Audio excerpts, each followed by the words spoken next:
శ్రీ శ్రీ శ్రీ జగదాంబ జ్యోతిష్యాలయం సంపూర్ణ కార్తీక మహాపురాణము 6వ రోజు పారాయణము ఏకాదశాధ్యాయము వశిష్ఠ ఉవాచ ఓ మహారాజా, కార్తీక మాసములో శ్రీహరిని ఎవరైతే అవిసెపూలతో పూజిస్తారో వాళ్లకి చాంద్రాయన్ ఫలము కలుగుతుంది. గరికతోనూ కుసులతోనూ పూజించే వాళ్ళు పాపవిముక్తులై వైకుంఠమును పొందుతారు. చిత్రవర్ణ వస్త్రాన్ని శ్రీహరికి సమర్పించిన వాళ్ళు మోక్షమును పొందుతారు. కార్తీక స్నానాచరణమును చేసి విష్ణు సన్నిధిని దీపమాలికను నుంచేవాళ్ళు, వైకుంఠ పురాణ పాతకులు, శ్రోతలు కూడా విగతపావులై పరమపదాన్ని చేరుతారు. ఇందుకు ఉదాహరణగా వినినంత మాత్రాననే సర్వపాపాలను సమయింపచేసేది ఆయురారోగ్య దాయిని అయిన ఒక కథను వినిపిస్తాను విను. మందరోపాఖ్యానము. కళింగ దేశీయుడైన మందరుడనే ఒకానొక బ్రాహ్మణుడు స్నాన సంధ్యా వందనాలన్నిటినీ విసర్జించి పరులకు కూలిపని చేస్తూ ఉండేవాడు. అతనికి పతిమిత్ర, సర్వసాముద్రికాది శుభలక్షణ సంపన్న, సద్గుణ సముచ్చయము చేత సుశీల అని పిలువబడే భార్య ఉండేది. భర్త ఎంత దుర్మార్గుడైనా కూడా అతనియందు రాగమే తప్ప ద్వేషము లేనిదై పాతివ్రత్య నిష్ఠాపరురాలై ఉండేది. కొన్నాళ్ల తరువాత కూలితో జీవించడం కష్టమని భావించిన మందరుడు వనగతుడై ఖడ్గపాణి అయి దారులు కాసి బాటసారులను కొట్టి వారి నుండి ధనము నపహరిస్తూ కాలం గడపసాగాడు. ఆ దొంగ సొత్తును ఇరుగు పొరుగు దేశాలకు తీసుకునిపోయి అమ్మి ఆ సొమ్ముతో కుటుంబ పోషణ చేసేవాడు. ఒకసారి దొంగతనానికై దారికాసి ఉన్న మందరుడు బాటసారి అయిన ఒకానొక బ్రాహ్మణునిని పట్టుకుని అక్కడి మర్రిచెట్టుకు కట్టివేసి ఆ బాపని ద్రవ్యాన్నంతను అపహరింపచేశాడు. ఇంతలో అటుగా వచ్చిన పరమక్రూరుడైన ఒక కిరాతకుడు దోచుకొనిన మందరుడిని, దోచుకోబడి బంధితుడై ఉన్న బ్రాహ్మణునిని ఇద్దరినీ కూడా చంపివేసి ఆ ద్రవ్యాన్ని తాను హరించుకుపోబోయాడు. కాని అదే సమయానికి అక్కడి కిరాత, మందర బ్రాహ్మణుల నుండి వచ్చే నరవాసనను పసిగట్టిన చేరువ గుహలోని పెద్ద పులి గాండ్రుమంటూ వచ్చి కిరాతకునిపై బడింది. పులి తన పంజాతోనూ, కిరాతకుడు ఖడ్గసున్నాతోనూ ఒకరినొకరు ప్రహరించుకున్నారు. ఆ జగదంలో పులి, కిరతకుడు కూడా ఏకకాలంలో మరణించారు. ఆ విధముగా మరణించిన విప్ర, మందర వ్యాఘ్ర, కిరాతకుల జీవులు నలుగురు యమలోకమును చేరి కాలమాత్రమునే నరకాన్ని పొందారు. యమకింకురులా ఆ నలుగురిని పురుగులు ఆమేద్యముతో నిండి ఉన్న తప్త రక్తకూపంలో పడవేశాడు. ఇక భూలోకములో భర్త మరణవార్త తెలియని మందరుని భార్య అయిన సుశీల మాత్రము నిత్యం భర్తృధ్యానాన్నే చేస్తూ ధర్మవర్తనతో, హరిభక్తితో, సజ్జన సాంగత్యముతో జీవించసాగింది. ఒకనాడు నిరంతర హరినామ సంకీర్తన తత్సరుడు, సర్వులయందున భగవంతుని దర్శించువాడు, నిత్యానంద నర్తనుడు అయిన ఒకానొక యతీశ్వరుడు ఈ సుశీల ఇంటికి వచ్చాడు. ఆమె శ్రద్ధా భక్తులతో అతనికి భిక్ష వేసి, అయ్యా, నా భర్త కార్యార్థి అయి వెళ్ళి ఉన్నాడు, ఇంటలేడు, నేనేకాకినై అయన ధ్యానములోనే కాలమును గడుపుతున్నాను అని విన్నవించుకుంది. అందులకా యతి, అమ్మాయి, ఆవేదన పడకు, ఇది కార్తీక పూర్ణమా మహాపర్వదినము. ఈ రోజు సాయంకాలము నీ ఇంట పురాణ పటమాశ్రవణాదులు ఏర్పాటు చేయి. అందుకుగాను ఒక దీపము చాలా అవసరము. దీపానికి తగినంత నూనె నా దగ్గర ఉంది. నీవు వత్తిని ప్రమిదను సమర్పించినట్లయితే దీపమును వెలిగించవచ్చును అని సలహా ఇచ్చాడు. ఆ యటిశ్రేష్ఠుని మాటలనంగీకరించి సుశీల తక్షణమే గోమయముతో ఇల్లంతా చక్కగా అలికి పంచరంగుల ముగ్గులను పెట్టినది. ప్రత్తిని పరిశుభ్రపరిచి 2 వత్తులను చేసి యతీశ్వరుని వద్ద నూనెతో వాటిని వెలిగించి శ్రీహరికి సమర్పించినది. యతి ఆ దీప సహితముగా విష్ణువును పూజించి మనశ్శుద్ధి కోసం పురాణ పఠనమును ఆరంభించాడు. సుశీల పరిసరాల ఇండ్లకు వెళ్లి వారందరినీ పురాణ శ్రవణానికి ఆహ్వానించింది. అందరి నడుమ తాను కూడా ఏకాగ్రచిత్తయై ఆ పురాణాన్ని వింది. అనంతరము ఆమెకు శుభాశీస్సులనందించి యతీశ్వరుడు వెళ్ళిపోయాడు. నిరంతర హరిసేవనము వలన క్రమక్రమముగా ఆమె జ్ఞాని అయి తదుపరిని కాలధర్మమును చెందినది. తత్క్షణమే శరక చక్రాంకితులు, చతుర్బాహులు, పద్మాక్షులు, పీతాంబరధరులు అయిన విష్ణుదూతలు నందనవన, సుందర మందారాది సుమాలతోనూ, రత్నమౌక్తిక ప్రవాళాదులతోనూ నిర్మించిన మాలికాంబరాభరణాలంకృతమై ఉన్న దివ్య విమానాన్ని తెచ్చి సుశీలను అధిరోహింపచేసి వైకుంఠానికి తీసుకుపోసాగారు. అందులో వెళుతున్న సుశీల మార్గమధ్యమములో నరకములో మరిముగ్గురు జీవులతో కలిసి బాధలు పడుతున్న తన భర్తను గుర్తించి విమానాన్ని ఆపించి తత్కారణమేమిటో తెలుపవలసిందిగా విష్ణు పారిషుదులను కోరింది. అందుకు వారు, అమ్మా, నీ భర్తయైన ఆ మందరుడు విప్రకుల సంజాతుడైనప్పటికీ కూడా వేదాచారాలను విసర్జించి కూలి అయి మరికొన్నాళ్లు దొంగయై దుర్మార్గ ప్రవర్తన వలన ఇలా నరకాన్ని అనుభవిస్తున్నాడు. అతనితోబాటే ఉన్న మరొక బ్రాహ్మణుడు మిత్రద్రోహి, మిత్రుడొకనిని చంపి అతని ధనముతో పరదేశాలకు పారిపోబోతూ నీ భర్త చేత బంధితుడయ్యాడు. అతగాడి పాపాలకుగాను అతడు నరకము పొందాడు. మూడవవాడు కిరాతకుడు. బంధితుడైన ఆ బ్రాహ్మణునిని, నీ భర్తను కూడా చంపివేసిన పాపానికి గాను ఇతడు నరకమును చేరవలసి వచ్చినది. ఇక నాలుగవ జీవి ఒక పులి. ఆ పులి అతఃపూర్వజన్మలో ద్రావిడ బ్రాహ్మణుడైయుండి, ద్వాదశినాడు భక్షాభక్ష్య విచక్షణా రహితుడై ఆచరించిన తైలాదిక్ భోజనాదుల వలన నరకమును పొంది పులిగా పుట్టి ఈ కిరాతకుని తోడి జగడములో అతనితోబాటే నరకాన్ని చేరాడు. ఈ నలుగురి నరకయాతనలకు కారణాలివే తల్లి అని చెప్పారు. ఆ మీదట సుశీల విష్ణుదూతలను చూసి ఏ పుణ్యము చేసినట్లయితే వాళ్లకా నరకము తప్పుతుందో చెప్పుడని కోరగా, వైష్ణవులు కార్తీక మాసములో నీచేత ఆచరించబడిన పురాణ శ్రవణ ఫలితానని ధారబోయడము వలన నీ భర్త పురాణ శ్రవణార్థమై నువ్వు ఇంటింటికి వెళ్లి ప్రజలను పిలిచిన పుణ్యమును ధారాబోయడము వలన మిత్రద్రోహి అయిన ఆ బ్రాహ్మణుడు ఆ పురాణ శ్రవణార్థమై నువ్వు సమర్పించిన 2 వత్తుల పుణ్యమును చేరిసగముగా ధారపోయడము వలన కిరాత వ్యాఘ్రాలు నరకము నుంచి ముక్తిని పొందుతారు అని పలికారు. అలా వాళ్ళు చెప్పినదే తడువుగా సుశీల ఆయా విధాలుగా తన పుణ్యాలను వారికి ధారబోయడముతో ఆ నలుగురు నరకము నుండి విముక్తులై దివ్య విమానారూఢులై సుశీలను వివిధ విధాలుగా ప్రశంసిస్తూ మహాజ్ఞానులు పొందే ముక్తి పదానికై తీసుకుపోబడ్డారు. కాబట్టి ఓ జనక మహారాజా, కార్తీక మాసములో చేసే పురాణ శ్రవణము వలన హరిలోకమును తప్పనిసరిగా పొందుతారని తెలుసుకో. ఏకాదశోధ్యాయ సమాప్త. 11వ అధ్యాయము. ద్వాదశాధ్యాయము. వశిష్ఠ ప్రవచనం. వశిష్ఠుడు జనకునికిలా చెప్పసాగాడు.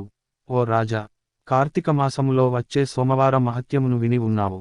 ఆ కార్తీక సోమవారము ఎంత ఫలాన్నిస్తుందో అంతకంటే కార్తీక శనిత్రయోదశి 100 రెట్లు, కార్తీక పూర్ణమ _1000 రెట్లు, శుక్లపాడ్యమి _1,00,000 రెట్లు, శుక్లేకాదశి _కోటి రెట్లు, ద్వాదశి లెక్కలేనంత అనంతమైన ఫలాలను అదనముగా ప్రసాదిస్తాయి.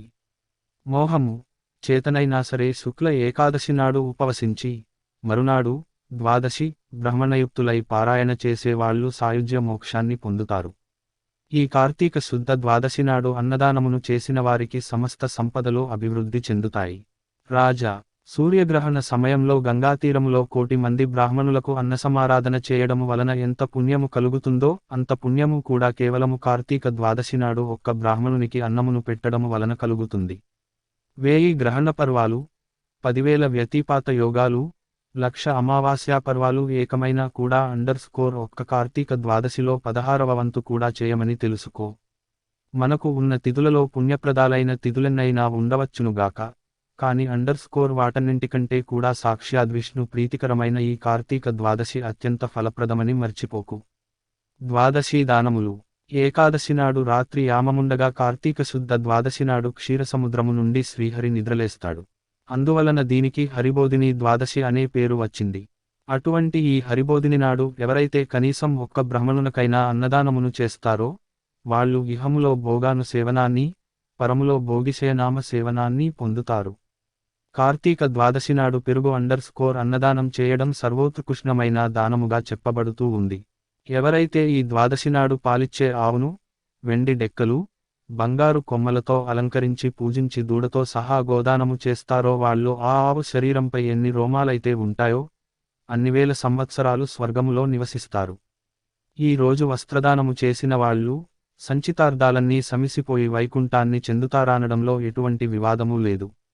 పండ్లు తాంబూలము, యజ్ఞోపవీతాలను సదక్షిణగా దానము చేసేవారు. ఓ మహారాజా, ఎవరైతే కార్తీక శుద్ధ ద్వాదశి నాడు సాలగ్రామాన్ని బంగారపు తులసి వృక్షాన్ని దక్షిణ సమేతముగా దానము చేస్తారో వాళ్ళు చతుస్సాగర పర్యంతమైన సమస్త భూమండలాన్ని దానము చేసినంత పుణ్యాన్ని పొందుతున్నారు.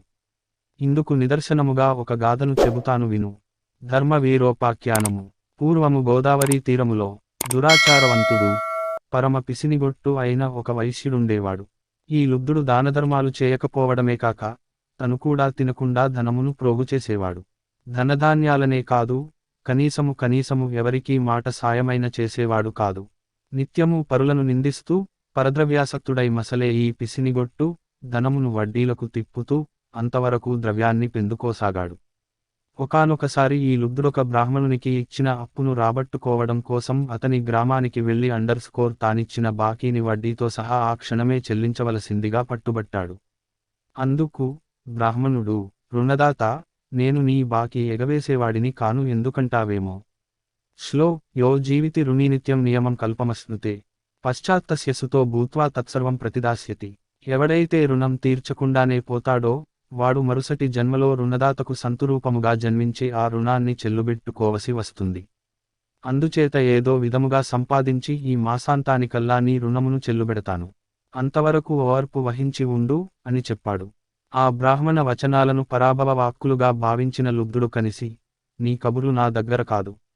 నీ బాకీ వసూలు కోసం నెల్లాళ్లాగే సమయం నాకు లేదు. మర్యాదుగా ఇప్పుడే లేదా ఈ కత్తితో నిన్ను నరికేస్తాను అన్నాడు. యథార్థముగా ఆ సమయంలో ధనము లేదని, అప్పటికప్పుడు తానా అప్పు తీర్చలేనని చెప్పాడు విప్రుడు. మరింత మండిపడిన ఆ పిసినారి బ్రాహ్మణుడిని జుట్టు పట్టుకుని లాగి, నేలకు పడద్రోసి, కాలితో తన్ని, అప్పటికీ కోపం తీరక కత్తితో ఒక వ్రేటు పెట్టాడు. సింహము యొక్క పంజా విసురుకు లేడిపిల్ల చనిపోయినట్లుగా, క్రోధోన్మతుడైన ఆ కోమటి కొట్టిన కత్తిదెబ్బకు బ్రాహ్మణుడు ప్రాణాలు కోల్పోయాడు. అంతటితో కోమటి హత్యానేరానికిగాను రాజు తనను దండిస్తాడనే భయంతో త్వరితముగా ఇంటికి పారిపోయి గుట్టుగా బ్రతకసాగాడు. బ్రతికినంత కాలం గుట్టుగా ఉండగలమేగాని, గుట్టుగా ఉన్నంత మాత్రం చేత ఎల్లకాలం బ్రతకలేం గదా. అదే విధముగా ఆ కోమటి కూడా ఆయువుదీరి మృతి చెందాడు. యమకింకరులు వచ్చి ఆ జీవుని నరకానికి తీసుకుపోయారు. జనక భూపతి, రురువు లనే మృగాల చేత, వాటి శృంగాల చేత పీడింపచేసే ఒకానొక యాతననే రౌరవం అంటారు. ఈ కోమటిని ఆరౌరవమనే నరక విభాగములో వేసి శిక్షింపవలసిందిగా ఆజ్ఞాపించాడు. యమధర్మరాజు, కింకరులు ఆ ఆజ్ఞ నమలుచేయసాగారు. ఇక ఈ భూలోకములో ఆ లుబ్ధ వైశ్యుని కుమారుడైన ధర్మవీరు దనేవాడు మహాదాత, పరోపకారి అయి పిత్రార్జితమైన అగణిత ధనరాశులలో ప్రజా శ్రేయస్సుకై చెరువులు, నూతులు త్రవ్వించి తోటలు వేయించి వంతెనలు కట్టించి పేదలకు వివాహోపనయనాదులు చేయిస్తూ యజ్ఞయాగాది క్రతువులను క్షుత్పీడితులను తరతమ భేదరహితముగా అన్నదానాలను చేస్తూ ధర్మాత్ముడుగా పేరు పొందాడు. ఒకానొకనాడి ధర్మవీరుడు విష్ణు పూజ చేసే సమయానికి త్రిలోక సంచారి అయిన నారద మహర్షి యమలోకము నుండి బయలుదేరి హరినామస్మరణను చేసుకుంటూ ఈ ధర్మవీరుని తావుకు వచ్చాడు. ముంగిలికి వచ్చిన మునిరాజు నారదుని చూచి ధర్మవీరుడు భక్తి ప్రపత్తులతో ప్రణమిల్లాడు. అర్ఘ్యపాద్యాది వివిధోపచారాలతోనూ నారదుని పూజించి, నారద, దేవర్షులైన మీరిలా మా భువర్షానికి అందునా నా గృహనికి విచ్చేయడం వలన నా జన్మ ధన్యమైంది. హే దివ్య ప్రభు, నేను నీ దాసుడిని, నన్నేమి చేయమంటావో ఆజ్ఞాపించు, నువ్వేమి చెబితే అది చేస్తాను అని వినయపూర్వకముగా వేడుకున్నాడు. అందుకు సంతసించిన నారదముని చిరునవ్వు ముఖము కలవాడై, ధర్మవీర, నా కోసము నువ్వేమీ చేయనక్కరలేదు. నీ శ్రేయస్సుకై చెబుతున్న నా ఈ మాటల్ని శ్రద్ధగా విను. కార్తీక ద్వాదశి శ్రీ మహావిష్ణువునకు అత్యంత ప్రియమైన రోజు. ఆ రోజున చేసిన స్నానదాన జపతప కార్యాలన్నీ కూడా విశేషమైన ఫలాన్నిస్తాయి. ధర్మవీర, సూర్యుడు తులారాశిలో ఉండగా కార్తీక ద్వాదశి ప్రాతః స్నాతులై సాలగ్రామదానమును చేసేవారు దరిద్రులు గాని, ధనికులు గాని, యతులు గాని, వానప్రస్థులు గాని, బ్రాహ్మణులు గాని, క్షత్రియులు గాని, వైశ్యులు గాని, శూద్రులు స్త్రీలే గాని వాళ్ళైనా సరే జన్మాంతర కృత పాపాలను దహింపచేసుకున్న వాళ్లే అవుతారు. మరో ముఖ్య విషయమును చెబుతాను విను. నీ తండ్రి మరణించి యమలోకంలో పడరాని పాట్లు పడుతున్నాడు. అతనికి నరకబాధ విముక్తిని సంకల్పించి నువ్వు కార్తీక ద్వాదశినాడు సాలగ్రామదానమును చేయి. నారదుడు చెప్పినదంతా విని నవ్వేశాడు ధర్మవీరుడు. పైపెచ్చు, నారదమునీంద్ర, నా తండ్రి పేరున గో, భూ, తిల, సువర్ణాది దానాలు ఎన్నో చేశాను. వాటి వల్ల వెలువరించబడని నరకయాతన కేవలం సాలగ్రామమనే పేరు గలిగిన రాతిని దానము చేస్తే సాధ్యమవుతుందా? అయినా ఆ సాలగ్రామమనే రాయి ఎందుకుపయోగపడుతుంది? తినదానికా పనికిరాదు, అలంకారానికా నవరత్నాలలోనిది కాదు. ఏ రకంగానూ ఎవరికీ కూడా పనికిరాని దానిని నేనెందుకు దానము చేయాలి? రాతి దాటకు కీర్తి ఉండడు, ఆ ధనమును పట్టిన వానికి సుఖము ఉండడు. కాబట్టి ఆ సాలగ్రామ దానమును నేను చేయను అన్నాడు. నారదుడెంత అనునయముగా చెప్పినా కూడా ధర్మవీరుడు తన మూర్ఖత్వాన్ని వదలనూ లేదు. సాలగ్రామ దానానికి అంగీకరించనూ లేదు. అంతటితో నారదుడు అంతర్హితుడైపోయాడు. మరి కొంత కాలానికి ధర్మవీరుడు మరణించాడు. గౌరవనీయులు, సర్వహితాత్ములు అయిన పెద్దల మాటలను పాటించని పాపానికి సాలగ్రామదానము చేయకపోవడం వలన నరకగతుడై అనంతరము 3 మారులు పిలుగాను, 3 సార్లు కోతిగాను, 5 సార్లు ఆబోతుగాను, 10 పర్యాయాలు స్త్రీగాను జన్మించి వైధవ్య పీడను పొందడం జరిగింది. పునః 11వ జన్మలో కూడా ఒకానొక యాచకుని పత్రుకగా జన్మించవలసి వచ్చింది. పురాకర్మ వలన పెండ్లి కుమారుడు అనతికాలంలోనే మరణించడంతో ఒక్కగానొక్క కూతురుకి కలిగిన వైధవ్యానికి చింతించి ఆ యాచక బ్రాహ్మణుడు జ్ఞానదృష్టిచేత తన కూతురి పురాకర్మముగత పాపఫలాన్ని తెలుసుకున్నవాడై ఆ విషయాలన్నీ ఆమెకు సవిస్తరంగా చెప్పి కార్తీక సోమవారం నాడు వేదోక్త విధిగా జన్మజన్మార్జిత పాపనాశకమైన సాలగ్రామ దానాన్ని చేయించాడు. ఆ పుణ్యఫలావాస్తి వలన మరణించిన పెండ్లి కొడుకు పునర్జీవితుడయ్యాడు. ఆ దంపతులు ఇహజీవితాన్ని ధర్మకామ సౌఖ్యాలతో గడిపి కాలాంతర స్వర్గమును చేరి పుణ్యఫలానుభవాప్తులయ్యారు. తదుపరి ధర్మవీరుడు 23వ జన్మగా ఒక బ్రాహ్మణునింట శిశువుగా పుట్టి పూర్వజన్మలో చేసిన మహత్వపూర్వక సాలగ్రామ దన పుణ్యవిశేషము వలన జ్ఞాని అయి ప్రతివర్ష ప్రయుక్త కార్తీక సోమవారము పర్వదినాలలో సాలగ్రామదానాన్ని ఆచరిస్తూ ఆ పుణ్యఫలముగా మోక్షప్రాప్తుడయ్యాడు. ఇతగాడి సాలగ్రామ దాన మహాపుణ్యము వలన రౌరవ గతుడైన ఇతని తండ్రి కూడా నరకము నుండి విముక్తుడయ్యాడు. కాబట్టి జనక మహారాజా, కార్తీక మాసములో సాలగ్రామ దానము చేత విష్ణువు సంప్రీతుడై విశేష పుణ్యాన్ని కల్పిస్తాడని ధృవపరుచుకో. ఎంతటి పాపానికైనా సరే కార్తీక మాసంలో సాలగ్రామదానమును చేయడమే సర్వోత్తమమైన ప్రాయశ్చిత్తము. ఇంతకు మించిన ప్రాయశ్చిత్తము మరొకటి లేదు అనడంలో మాత్రము అతిశయోక్తి లేదు. ఏవం శ్రీస్కాంద పురాణంతర్గత కార్తీక మహాత్మ్యే ఏకాదశ ద్వాదశాధ్యాయౌ 11_12 అధ్యాయములు. 6వ రోజు నిషిద్ధములు, ఇష్టమైనవి, ఉసిరి, దానములు, చిమ్మిలి, పూజించాల్సిన దైవము సుబ్రహ్మణ్యేశ్వరుడు, జపించాల్సిన మంత్రము ఓం సుం బ్రహ్మ సుబ్రహ్మణ్యాయ స్వాహ. ఫలితము సర్వసిద్ధి, సత్సంతానం, జ్ఞానలబ్ధి. 6వ రోజు పారాయణము సమాప్తము. శ్రీ శ్రీ శ్రీ జగదాంబ జ్యోతిష్యాలయం. మరిన్ని వీడియోలు కోసం మా ఛానల్ని సబ్స్క్రైబ్ చేసుకోండి. మా వీడియో అలర్ట్ కోసం గంట సింబల్ని నొక్కండి.